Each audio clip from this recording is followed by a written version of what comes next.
Test 1.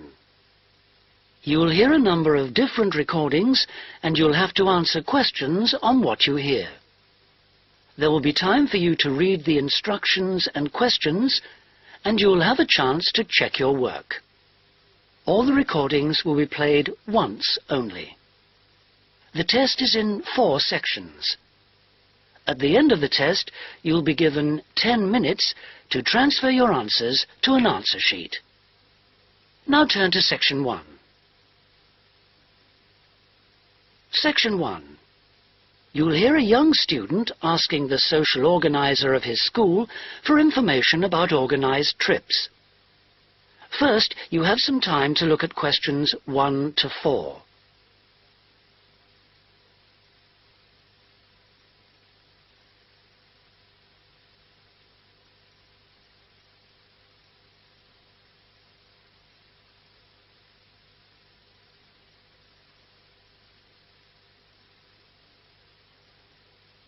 You'll see that there is an example which has been done for you. On this occasion only, the conversation relating to this will be played first. Good morning. Good morning. How can I help you? I understand that the school organizes trips to different... Yes, we run 5 every month. 3 during weekends and 2 Wednesday afternoon trips. There are 5 trips every month, so 5 has been written in the notes. Now we shall begin. You should answer the questions as you listen, because you will not hear the recording a second time. Listen carefully and answer questions 1 to 4. Good morning. Good morning. How can I help you? I understand that the school organizes trips to different... Yes, we run 5 every month. 3 during weekends and 2 Wednesday afternoon trips. What sort of places? Well, obviously it varies, but always places of historical interest, and also which offer a variety of shopping, because our students always ask about that. And then we go for ones where we know there are guided tours, because this gives a good focus for the visit. Do you travel far? Well, we're lucky here, obviously, because we're able to say that all our visits are less than 3 hours' drive. How much do they cost? Again, it varies. Between £5 and £15 a head, depending on distance. Uh-huh. Oh, and we do offer to arrange special trips if, you know, there are more than 12 people. Oh, right. I'll keep that in mind. And what are the times normally? We try to keep it pretty fixed so that students get to know the pattern. We leave at 8:30 a.m. and return at 6 p.m. We figure it's best to keep the day fairly short. Oh, yes. And how do we reserve a place? You sign your name on the notice board. Do you know where it is? Uh-huh. I saw it this morning.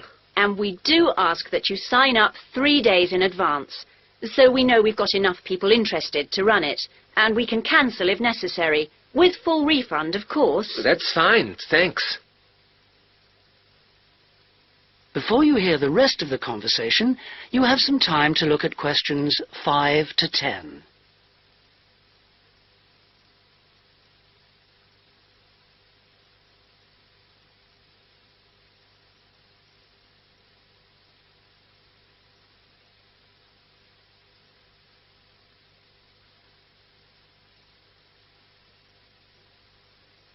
Now listen and answer questions 5 to 10.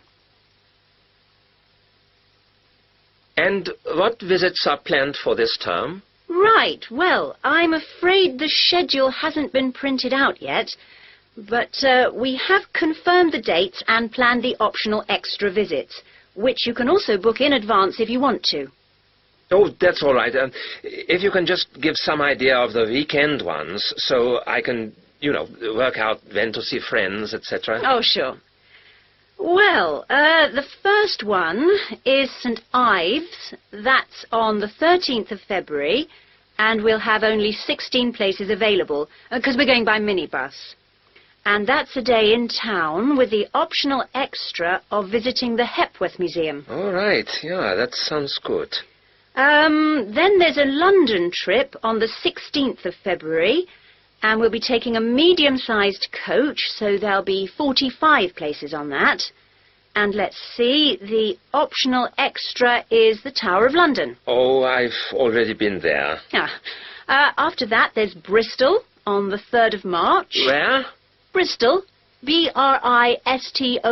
Okay. That's in a different minibus with 18 places available.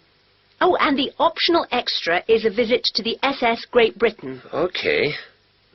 We're going to Salisbury on the 18th of March, and that's always a popular one because the optional extra is Stonehenge. So we're taking the large coach with 50 seats. Oh, good.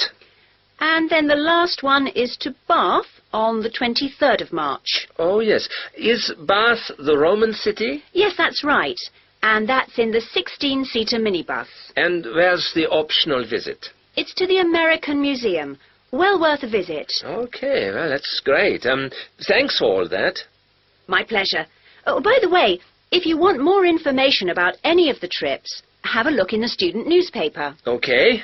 Or have a word with my assistant. Her name is Jane Yentob. That's Yentob. Right, I've got that. Thank you very much for all your help. You're very welcome. I hope you enjoy the trips. That is the end of section 1. You now have half a minute to check your answers.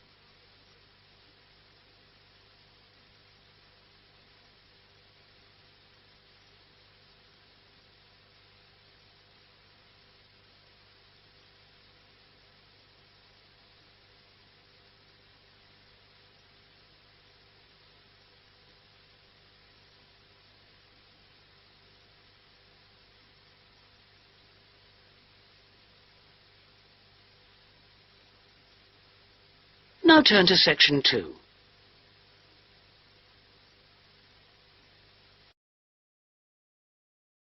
Section 2.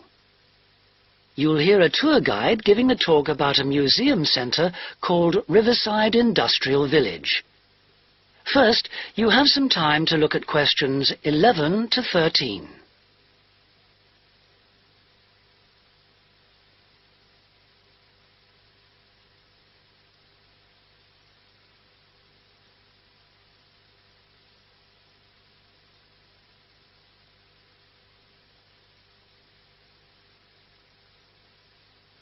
Now listen carefully and answer questions 11 to 13. Good afternoon, everybody, and welcome to Riverside Industrial Village. To start your visit, I'm just going to give you a brief account of the history of the museum before letting you roam about on your own. I won't keep you long, okay? Now, from where we're standing, you've got a good view of the river over there. And it was because of this fast-flowing water that this site was a natural place for manufacturing works. The water and the availability of raw materials in the area like minerals and iron ore, and also the abundance of local fuels like coal and firewood, all made this site suitable for industry from a very early time. Water was the main source of power for the early industries, and some of the water wheels were first established in the 12th century, would you believe? At that time, local craftsmen first built an iron forge just behind the village here on the bend in the river. By the 17th and 18th centuries, the region's rivers supported more than 160 water mills, and many of these continued to operate well into the 19th century.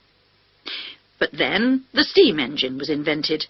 And then the railways came, and the centres of industry were able to move away from the rivers and the countryside and into the towns. So industrial villages like this one became very rare.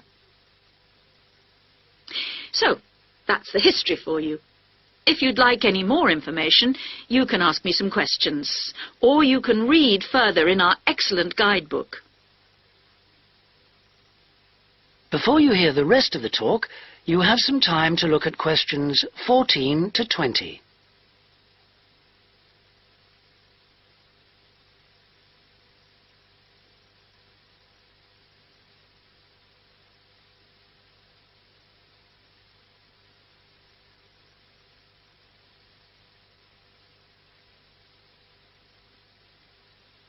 Now listen and answer questions 14 to 20. Now, I'm going to give you a plan of the site, and I'd just like to point out where everything is, and then you can take a look at everything for yourself. I've already pointed out the river, which is on the left, and of course, running along the bottom is Woodside Road. Got it? OK. Now, we're standing at the entrance. See it at the bottom? And immediately to our right is the ticket office. You won't need that, because you've got your group booking. But just past it are the toilets. Always good to know where they are. In front of us is the car park, as you can see, and to the left, by the entry gate, is the gift shop. That's where you can get copies of the guide, like this one here.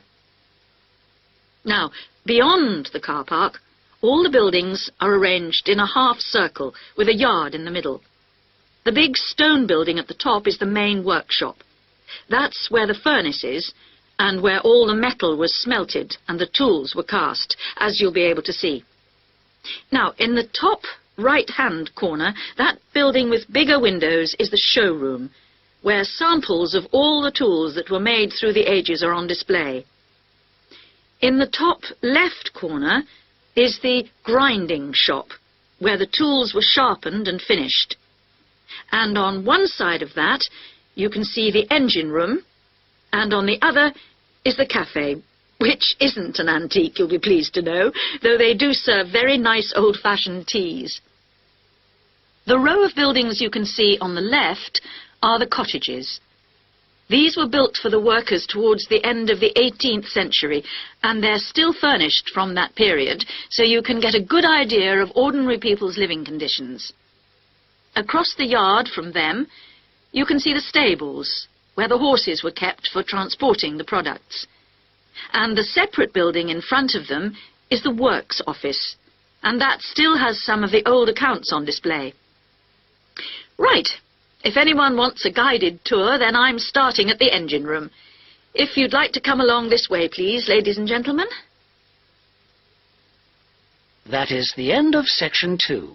You now have half a minute to check your answers.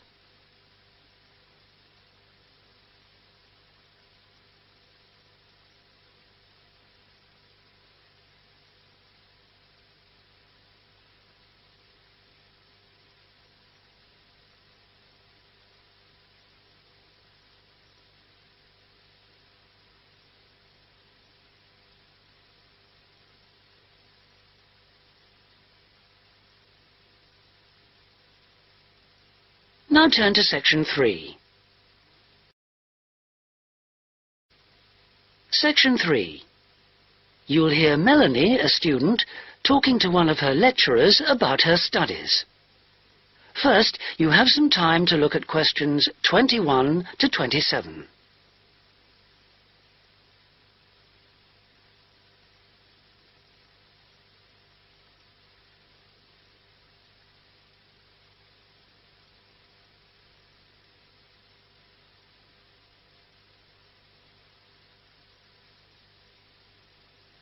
Now listen carefully and answer questions 21 to 27.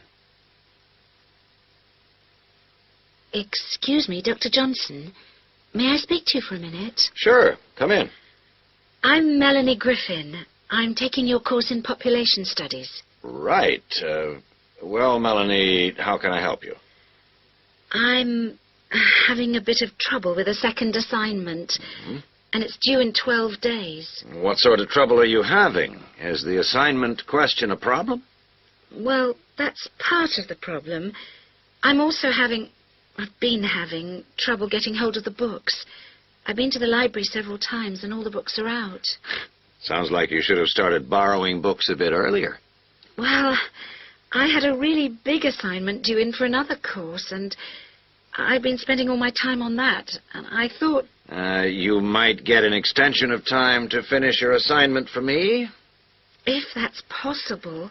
But I don't know if... Well, yes, it is possible, but extensions are normally given only for medical or compassionate reasons. Otherwise, it's really a question of organizing your study. And we don't like giving extensions to students who simply didn't plan their work properly. What did you get for your first assignment? I got 87%. Yes, you did very well, indeed. So, obviously, you can produce good work. I don't think I'll need too much extra time, as long as I can get hold of some of the important references.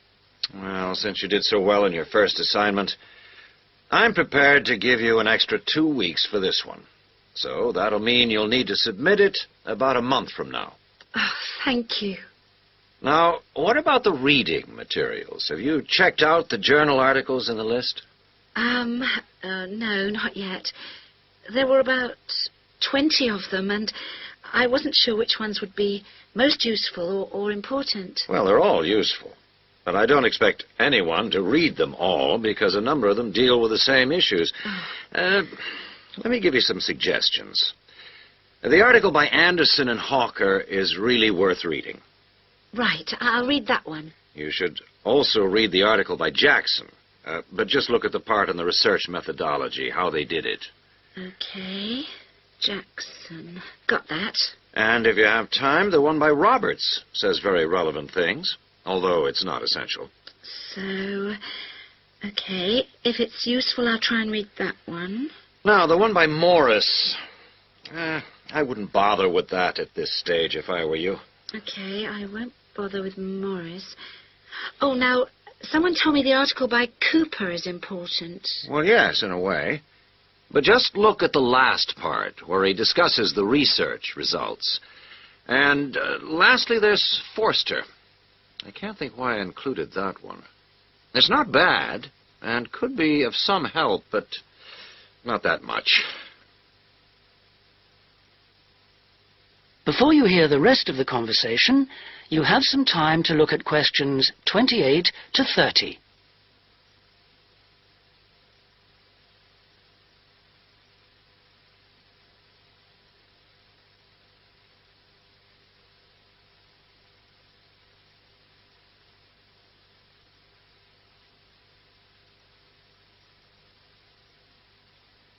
Now listen and answer questions 28 to 30.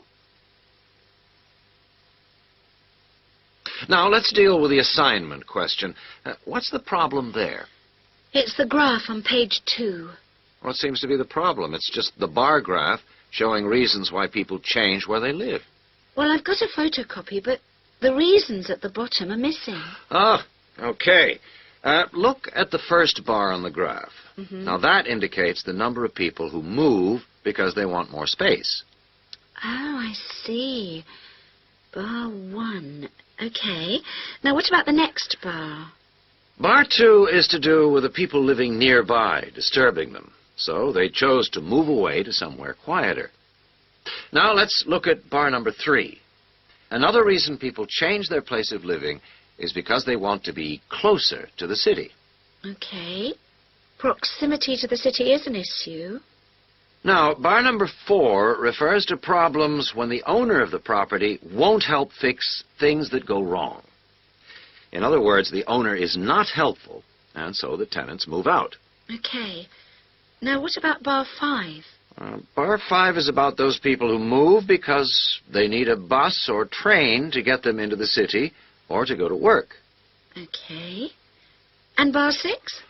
Bar number 6 is interesting. That reason was given quite a lot. People moving because they wanted to be in a more attractive neighborhood. Oh, yes.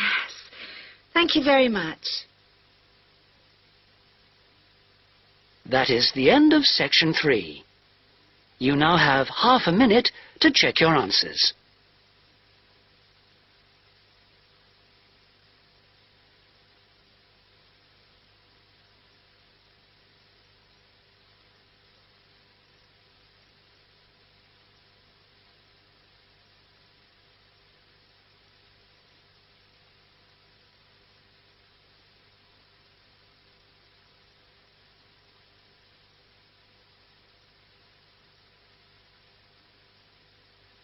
Now turn to section 4. Section 4. You'll hear a talk on the subject of the urban landscape. First, you have some time to look at questions 31 to 40.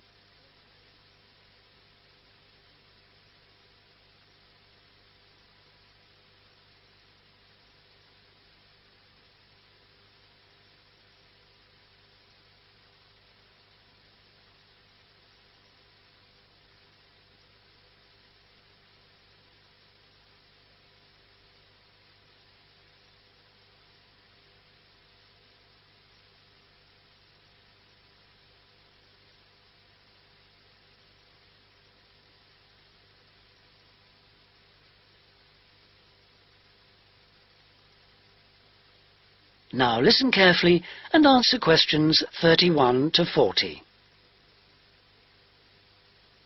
Good day, ladies and gentlemen. I have been asked today to talk to you about the urban landscape.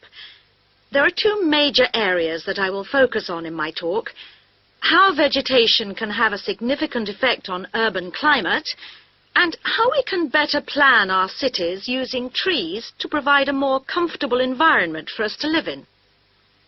Trees can have a significant impact on our cities. They can make a city as a whole a bit less windy, or a bit more windy if that's what you want.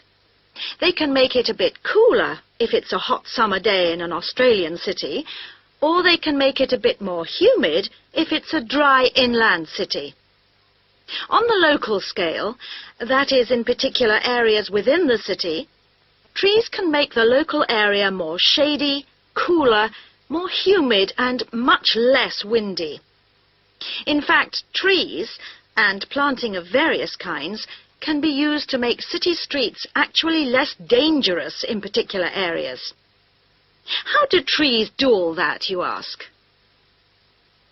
Well, the main difference between a tree and a building is a tree has got an internal mechanism to keep the temperature regulated. It evaporates water through its leaves, and that means that the temperature of the leaves is never very far from our own body temperature. The temperature of a building surface on a hot sunny day can easily be 20 degrees more than our temperature. Trees, on the other hand, remain cooler than buildings because they sweat. This means that they can humidify the air and cool it, a property which can be exploited to improve the local climate.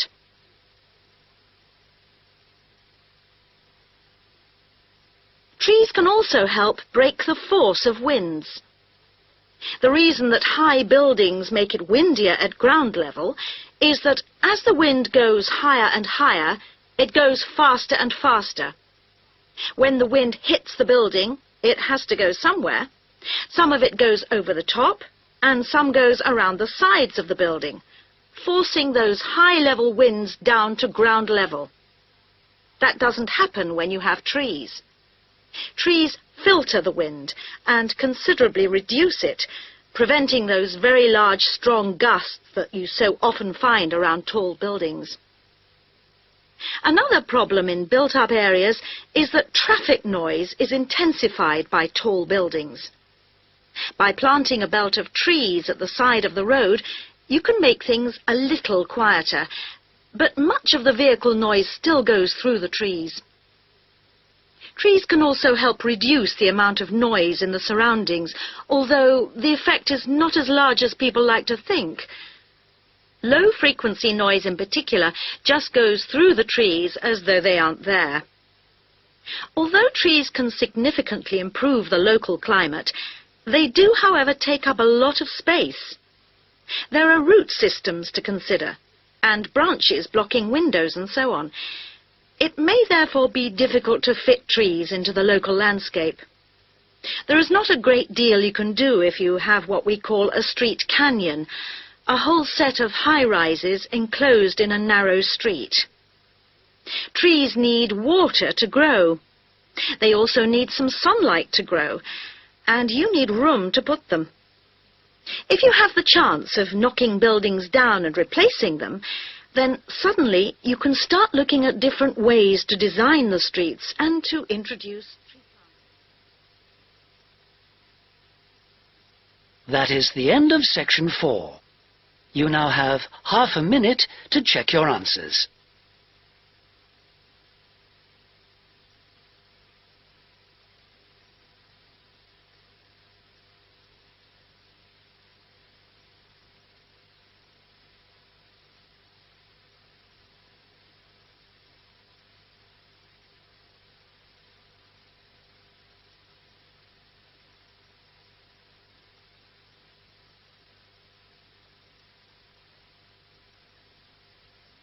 That is the end of the listening test.